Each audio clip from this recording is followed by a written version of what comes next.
Hello friends, 11th अप्रैल world Parkinson's day. Madam आज मुझे बहुत डर लग रहा है। आज जब सुबह में उठी तो मेरे हाथ बहुत सूज रहे थे, तो मुझे ऐसा लग रहा है मुझे पार्किंसन तो नहीं। मेरे पापा को भी ये प्रॉब्लम था। जब पता चला उसके बाद तो वो घर पे ही रहते थे। हाँ, यही तो है। पार्किंसन से डर से ही काफ़ी लोग काफ़ी चीज़ें छोड़ देते हैं, घर के बाहर नहीं निकलते, ये नहीं करते। ये डर तो अपने को लोगों में से हटाना है। और वैसे जो आप बोले ना, एक दिन सुबह में आपके हाथ धूज रहे थे, वो धूजने के तो 100 कारण हो सकते हैं। कुछ भी हो सकता है, रात को नींद नहीं हुई हो, डर गए हो, टेंशन आ गया हो, तो वो तो अपन बाद में बात कर सकते हैं उसके बारे में। तो सो वो पार्किंसन नहीं है। मैडम क्या इस बीमारी को दुनिया से ख़त्म कर सकते हैं? दुनिया से ख़त्म तो नहीं होगी, उल्टी बढ़ रही है। वेकअप कॉल सारी दुनिया के लिए। आपको पता है 1990 टू 2015 में पेशेंट डबल हो गए, और अब 15 से 40 तक और डबल हो जाएंगे। यानी बढ़ ही रहे पेशेंट, और बढ़ने वाले ही है। ऐसी कोई ट्रीटमेंट नहीं है कि जिसको हम बीमारी को टोटली हटा सकते हैं। मैडम इसका बढ़ने का कारण क्या है? तो इसका बढ़ने का मेन कारण है उम्र। आजकल देखो, मेडिकल ट्रीटमेंट बहुत अच्छी मिलती है, तो लोग भी लंबे जीते हैं। तो उम्र बढ़ती है, वैसे काफ़ी चीज़ें तो नेचुरली आती है। बालों का सफ़ेद, आँखों में मोतियाँ, सांधे घस जाते हैं, कभी किसी को लकड़ी लेके चलना पड़ता है, सुनने में तकलीफें। वैसे ही दिमाग भी थोड़ा सा वेरेंट है, तो दिमाग में ही होगा। तो दिमाग भी थोड़ा छोटा हो जाता है, थोड़ा भूलने का बाकी प्रॉब्लम हो ही जाती है। पर ये जो पार्किंसन है, वो दिमाग के एक पर्टिकुलर भाग में ही होता है। यहाँ पे मैं आपको बता रही हूँ, एक मिड ब्रेन होता है दिमाग में, इधर अंदर के बाजू में नीचे। उस मिड ब्रेन के अंदर सबस्टेंशिया निग्रा बोल के एक पार्ट है। ये जो ब्लैक दिख रहा है ना, ये वाला, ये ब्लैक। तो इसके अंदर जो सेल्स हैं वो कम होती जाती है, मरती जाती है। उसके कारण अपने को जो डोपामिन चाहिए मूवमेंट्स के लिए, सबके लिए, वो नहीं मिलता है, और उसके कारण पार्किंसन होता है। तो ये जो सेल्स भी जाती है, कम हो जाती है, मर जाती, जो भी है, वो कोई एक दिन में नहीं होती। बहुत साल अपने को बीमारी होने के पहले ही काफ़ी सालों से प्रोसेस तो शुरू हो जाती है, क्योंकि ये सेल्स इनफ रहती कि अपना काम चल जाता है। इसलिए अपने को काफ़ी बार तो मालूम ही नहीं पड़ता। और उसके सिवा, सेल्स के सिवा, आजकल क्या है, लाइफ भी बहुत टेंशन वाली हो गई है। साइकेट्रिक प्रॉब्लम बहुत बढ़ गए। बहुत सारे लोगों को एंटी साइकेट्रिक मेडिसिन लेनी पड़ती है, बहुत स्ट्रेस रहता है, उसके कारण भी शायद ये बीमारी बढ़ती होगी। इंडिया में एक चीज़ देखिए कि काफ़ी छोटी उम्र में, यूजुअली 55 के बाद होता है, इधर 50 के बाद, 45 के बाद काफ़ी जनों को पार्किंसन होना है। तो छोटी उम्र का कारण भी शायद ये हो सकता है, एक्सट्रीम स्ट्रेस, पॉल्यूशन, और उसके सिवा शायद हो सकता है मेडिसिन, नींद पूरी नहीं होना, बहुत सारे कारण हो सकता है। मैडम अगर समय रहते अपने को पता चल जाए इसके बारे में, तो क्या इसको हम जड़ से ख़त्म कर सकते हैं? नहीं, ऐसा कोई इलाज नहीं निकला है कि हम उसको जड़ से ख़त्म कर सकते हैं। मैं आपको थोड़े से लक्षण बताती हूँ पहले।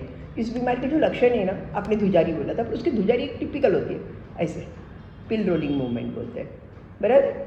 फिर उसमें हाथ कड़क हो जाते हैं, जो मूवमेंट है स्मूथली वो नहीं हो पाती। और तीसरा जो होता है, आपको स्पीड नहीं आता कोई भी चीज़ में। उसकी हैंड राइटिंग भी एक टिपिकल होती है, कि जिसको मालूम है हाँ ये पार्किंसन तो नहीं है ना, बोल के हैंड राइटिंग देख के पहचान। चलने की स्टाइल, ये बीमारी एक ही साइड में होती है, तो वो जिस साइड में हुई है उस साइड का हाथ की मूवमेंट जो है, ये चलो एक बराबर हो रहा है तो एक थोड़ा कम होगा, यानी वो देख के भी हम पहचान देते कि उसको पार्किंसन है। और अभी जल्दी मालूम पड़ जाए ये बीमारी, तो उसमें अपने को फ़ायदा क्या है। अगर समझो कोई स्कूल टीचर है, उसको प्रॉब्लम हो रही है हाथ में लिखने में, और वो स्पीड नहीं आ रहा है, बराबर नहीं कर पा रही, उसको समझो मालूम पड़ गया, उसने दवाइयाँ चालू कर दी, उसके साथ में कसरत और बाकी सब चीज़ें चालू कर दी, तो हो सकता है कि उसका जॉब भी टिक जाए, वो काम धंधा भी कर पाए, और उसको जो बीमारी है उसमें से छुटकारा तो नहीं मिलेगा, पर उसमें उसके साथ वो अच्छे से जी पाए। दूसरी बात, अगर मेरे को मालूम पड़ता है मुझे पार्किंसन है, 2-3 चीज़ें करनी पड़े। पहली चीज़, आपको एक्टिव हो जाना है, भरपूर एक्सरसाइज करना है। एक्सरसाइज से भी डोपामिन सीक्रेट होता है, डोपामिन की सेल को आप जिंदा रख सकते हो। और दवाइयाँ तो ठीक ही है, और उसके साथ में आपको पर्टिकुलर ग्रुप्स ज्वाइन करने हैं। एक्टिव होना, आपके काम नहीं बंद करना, आपको मेंटली तैयार करना है। अगर मेरे को, ये सामने वाला आदमी है जिसको बीमारी नहीं है, वो इतनी देर में काम कर सकता है, कोई बात नहीं, मेरे को थोड़ा ज़्यादा टाइम लगेगा, थोड़ी सी ज़्यादा मेहनत करनी पड़ेगी, कोई बात नहीं, मैं करूँगा, मैं करूँगी, पर मैं काम नहीं छोड़ूंगी।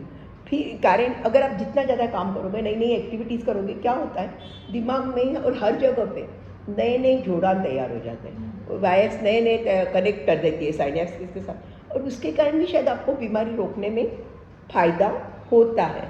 सो रिमेन एक्टिव। तो आपको क्या करना है, फर्स्ट थिंग, आपको बीमारी नहीं है, ऐसी एक दिन में नहीं होगी, पर अगर कोई बीमारी हो भी गई, एक्सेप्ट कर लो शांति से, हाँ मेरे को ये प्रॉब्लम है, अब इसके साथ कैसे जीना है मैं देखती हूँ। बीमारी से दुश्मनी करके कुछ नहीं होने वाला है, बीमारी से ही दोस्ती करो। पार्किंसन तुम मेरे साथ हो, ठीक है, मैं दवा लेता हूँ और तुम्हारे साथ मैं देखो कैसे दौड़ता हूँ, जस्ट देखो, ऐसे बोलिए आप बीमारी को। सो काम मत बंद कीजिए, सोशलाइजेशन करना मत बंद कीजिए। अब सोशलाइजेशन चालू रहे, कहीं पे गए, कोई ने बोला अरे तेरा हाथ धूज रहा है, अब बोल दीजिए हाथ धूज रहा है, मेरे को पार्किंसन है। क्या करेंगे, कुछ नहीं, एक दो चार बार आपको मिलेंगे, अब चौथी बार पूछेंगे नहीं, on the contrary they will be helpful to you.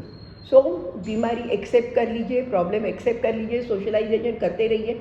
उसके सिवा दूसरे ग्रुप भी ज्वाइन कर लीजिए, जैसे पार्किंसन सेल्फ हेल्प ग्रुप रहते हैं, सीनियर सिटीजन्स ग्रुप है, या कोई भी ग्रुप चलिए जहाँ पे नई नई एक्टिविटीज़ हो रही है। और सिंपल चीज़ों का ध्यान रखिए, डाइट आपका प्रॉपर चाहिए, हेल्दी डाइट चाहिए, उससे बहुत फ़ायदा होता है। नींद पूरी लीजिए, टेंशन फ्री रहिए, या टेंशन फ्री नहीं हो सकते तो स्ट्रेस मैनेजमेंट करना आपको आना चाहिए।